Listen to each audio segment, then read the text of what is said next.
Hey everyone, welcome back to Corporate Decoder, the place where we try to make sense of the wild world of corporate filings. Today we're looking at Aditxt Incorporated, and let's just say they've been doing some serious shuffling of their stock.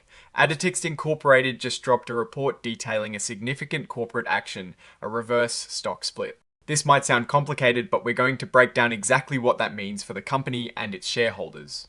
Before we dive in, if you are looking for clear, no-nonsense explanations of these complex financial documents, hit that subscribe button and hey, we built a fantastic community over on Discord where we dissect these filings together. You'll find the link in the description below. So what we have here is what is called a Form 8, which is basically a report that companies have to file when something big happens. And for Aditxt Incorporated, that big thing was a reverse stock split. They filed this on the 31st of October 2025. Now, to understand the reverse stock split, we first need to know what is being split. Aditxt Incorporated's main product here is their common stock. Think of common stock as ownership pieces of the company. These were trading on the Nasdaq under the ticker symbol ADTX. The company's board of directors decided to do a 1-for-113 reverse stock split. What does that mean? Well, for every 113 shares of common stock an investor owned, it was combined into just one share. This is typically done by companies that want to boost their stock price. For example, if a stock has been trading very low, like $1 or even less, it might not meet the minimum price requirements for exchanges like the Nasdaq. By reducing the number of shares, the price per share goes up. This isn't creating more value out of thin air, it is just consolidating existing value into fewer shares. The report explicitly states the main reason for this move is to comply with Nasdaq's minimum bid price requirement. This is a crucial point for any publicly traded company. If a stock price falls below a certain threshold for too long, the exchange can delist it, meaning it can no longer be traded on that major market, which would be a huge problem for liquidity and investor confidence. So if you owned, say, 226 shares before the split, you'd end up with just 2 shares after. The total value of your holdings theoretically stays the same immediately after the split, but the number of shares you own is drastically reduced. Also, any fractional shares that might result from this split, like if you owned 50 shares and the split was 1, for -113 would be rounded up to the next whole share.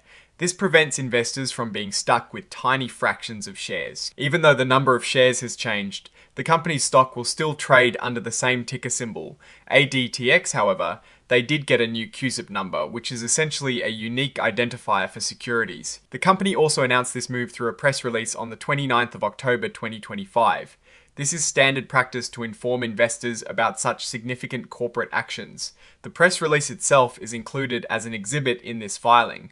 Now, what does this all mean from a broader perspective? A reverse stock split is often seen as a sign of a struggling company that is trying to artificially inflate its stock price to stay listed on major exchanges. It doesn't fundamentally change the company's business or its underlying value. If Aditxt Incorporated was having trouble generating revenue or profits before the split, those underlying issues won't disappear just because the stock price is higher. Investors need to look beyond the split and examine the company's actual financial health and its future prospects. The real test will be whether this move allows Aditxt Incorporated to regain investor confidence and whether the underlying business can generate sustainable growth. Without a stronger performance from its operations, a higher stock price achieved through a reverse split can be short, lived as the market may eventually recognize the lack of fundamental improvement. It is crucial for investors to dig into Aditxt's financial statements, understand their business model, and assess their competitive landscape. So to sum up, Aditxt Incorporated has a reverse stock split aiming to meet Nasdaq's minimum bid price requirement. While this is a necessary step for continued listing, it is not a magic fix. The company's long-term success will depend on its ability to improve its business operations and financial performance. That is our deep dive into Aditxt Incorporated's latest report. What are your thoughts on this reverse stock split? Do you think it is a positive sign or a red flag? Let us know in the comments below. If you found this analysis helpful, give this video a thumbs up and subscribe for more breakdowns like this. And don't forget to join our growing community on Discord. The link is in the description. Thanks for watching, and we'll see you in the next one.